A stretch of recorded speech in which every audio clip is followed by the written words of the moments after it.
y un poco difícil de explicar cómo llegué al asturiano.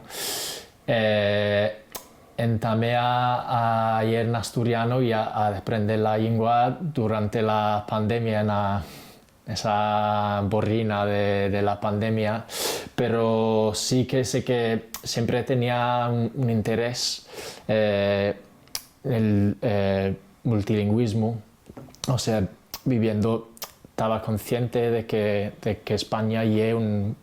país multilingüe y una cosa que es bastante fácil escaecer viviendo en Madrid, donde vivo, pero yo siempre tenía muy consciente de eso y en algún momento,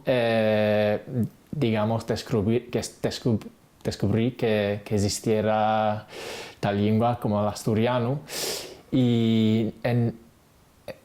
digo que entamé un poco por curiosidad,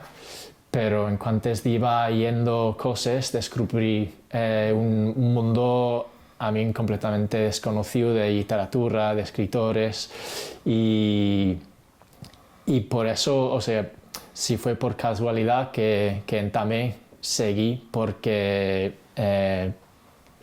topé una pasión por la lengua y sobre todo por la literatura en asturiano. Y a través de esa literatura llegué un poco a lo que es la cultura, lo que es la región y todo eso. Y aquí estoy.